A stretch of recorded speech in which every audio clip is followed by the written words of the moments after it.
Hi, Sagittarius, Sun and Rising. Welcome to your May 2024 Astro Update. It's Rena here.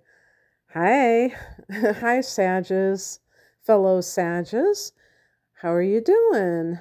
So, I'd like to tell people when I am recording these forecasts because my vantage point is going to be different than some people may assume.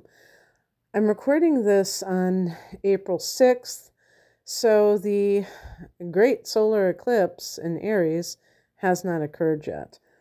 And I'm going to reference that because the Aries energy goes into May with Mars and going into the sign that it rules, Aries, on April 30th, okay? And for Sagittarius, this is wonderful because it forms a trine with our sun or ascendant. And a trine is the most cooperative, harmonious angle that there is. And this means that we can achieve things in a much smoother, easier way. I want to make a point that I never talk about things just dropping in our laps or anything like that. I think that people have to go after what they want, but sometimes we're kind of pushing up against something and white knuckling it until we get what we want. And sometimes it just is much more aligned and it just flows. And this is what the trine represents. So, Aries for Sag is a really fun place. It's the fifth house, which is the house that Leo rules in astrology. So it's a fire house. And that means that it's all about things that are passionate, enthusiastic, and positive. Okay. So when Mars is in the fifth house, those Sages who are sporty, and I think Sag as a whole is a sign of athleticism. Mars is as well because it's a very active energy too and competitive. So if you are involved in competitive sports or whatever you want to call it that is, on the physical level, this can be a great time for you because you may get involved in some kind of competition, but you just may be more active in any creative pursuit because the fifth house is creativity. It can be the business that you own. Maybe you're just really motivated to work on your business, and it can be a very randy time because the fifth house can be recreational sex and Mars can be the sex drive. So, I mean, those people who are single may be I was going to say hound dogs. I meant horn dogs. And if you're involved in a romance, it could be, I think it could be romantic too. Don't get me wrong, but I'm just saying, I'm just saying. And what else? Fifth house related. I think that people who, the fifth house is pleasure, it's fun. So you may be more motivated during the month of May to really just kind of get your fun on. And in the Northern Hemisphere, and especially where I live in the Midwest, we're coming out of winter, we're getting full on into spring, and it's a time when it's just easier to just hang out outside. The weather is typically beautiful in May. The flowers are blooming big time. And, you can really feel alive. And that Mars energy is energetic. Let's talk about it from that standpoint, in its own sign, no less. On the 2nd of the month, Pluto goes retrograde at 2 degrees of Aquarius. This forms another friendly angle called the sextile, and that is coming from the third house And that is the area of teaching, learning. And when I say learning, it could be training for something, acquiring skills, in other words. Social media is big time third house, or just your friends, and business can be third house. And I think marketing would be associated with that in third house. Now, in terms of social media, I think that Pluto retrograde might even be like a social media detox. Because when Pluto is direct, you may be empowered for when it comes to communication. But there's also an obsessive quality with Pluto, a desire for power. So being a communicator who has influence, that term influencer for YouTube that I can't stand. I I don't know anybody in their right mind that would want to be called an influencer unless they had that kind of obsessive need to control other people's thoughts or behaviors. I'm perfectly happy just to communicate. I don't need anybody to agree with me. As a matter of fact, it's like debating is the spice of life, as far as I'm concerned. But this is the third house. This is Gemini's domain, the opposite sign of Sagittarius. And this is all about the mind. So Pluto retrograde can really be a great time for introspection. But,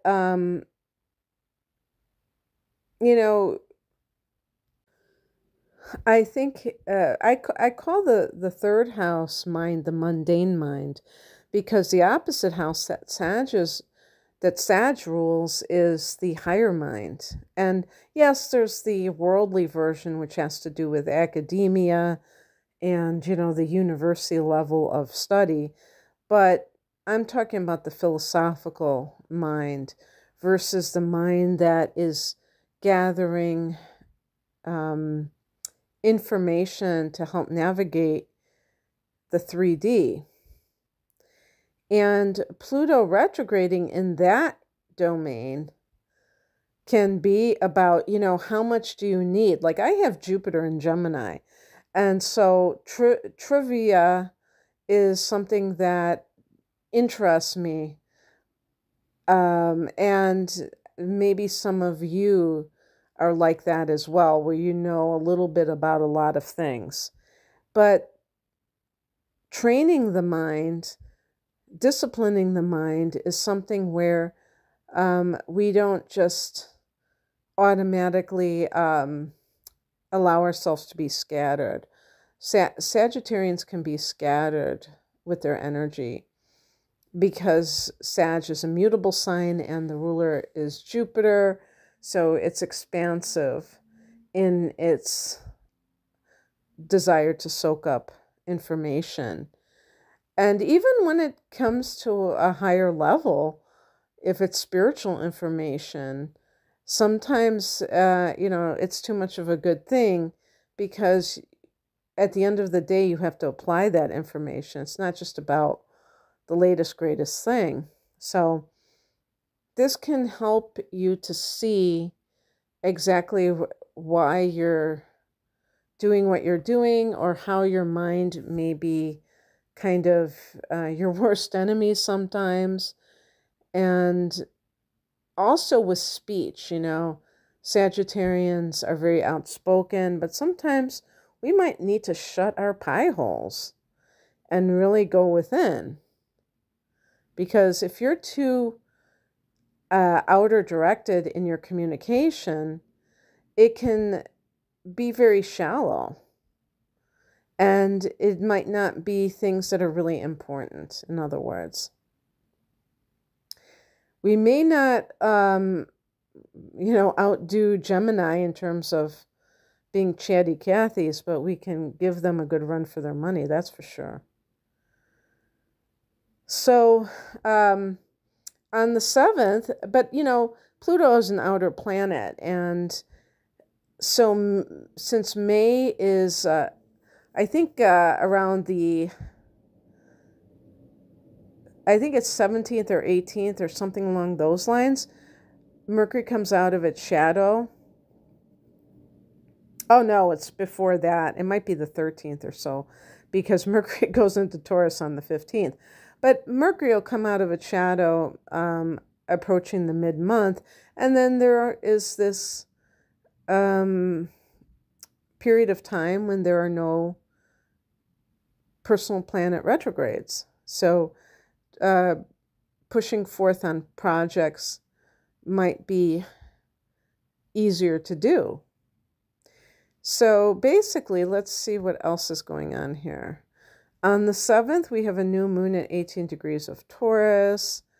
For Sag, this is the 6th house of health and the work that you're doing. A new moon here can mean maybe a new job for some people if you are looking for one.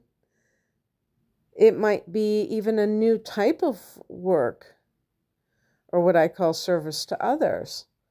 This might be a new diet regimen or a new exercise regimen. I would think with Mars in the 5th house that you may find something that you really like. And even like, I always associate Sagittarians with being runners. Maybe it's because we are supposed to have long legs. I know I have long legs, and I did get approached when I was going to community college to be on the track team because of my legs. But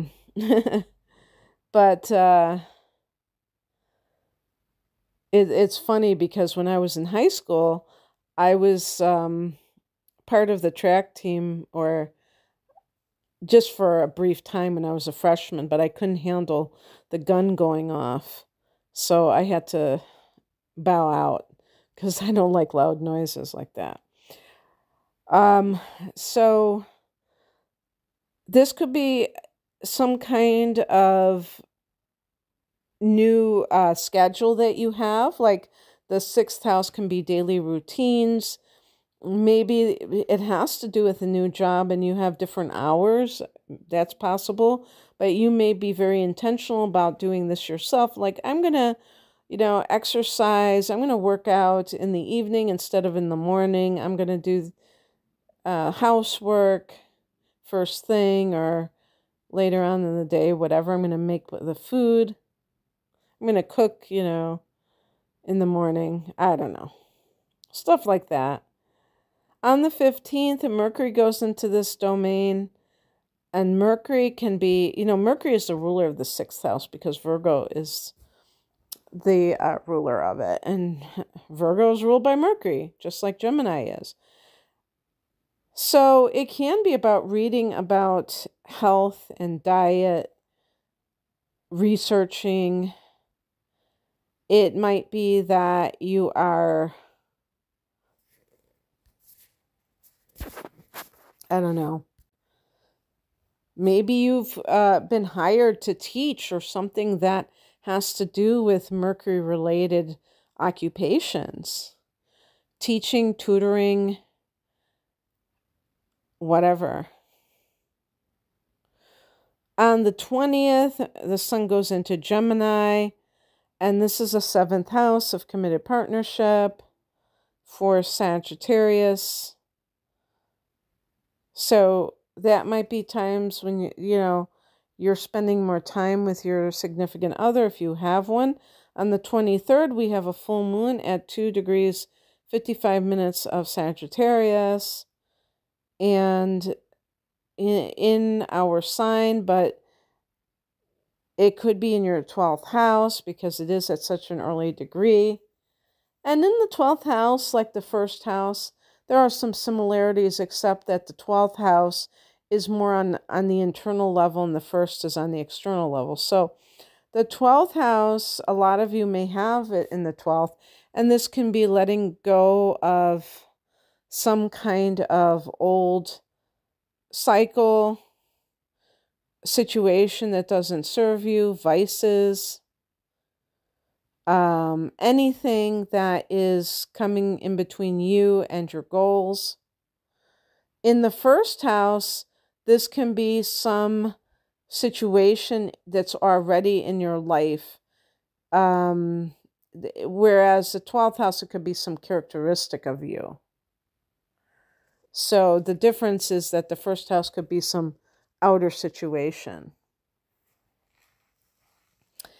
And on the same day, Venus goes into Gemini. So Venus goes into that 7th house of committed partnership. So for Sagittarius that are looking to, make a commitment, this is going to be a wonderful time for that.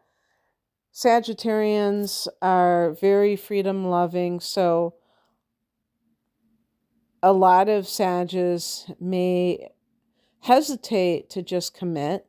That doesn't mean that they won't commit, but they are not the type to just kind of blindly go in. Although that's not always true anyhow, because certainly Sagittarians are not all the same. And depending on your moon sign, maybe you have the moon in Leo or Aries and you're very romantic and you're very spontaneous and things like that.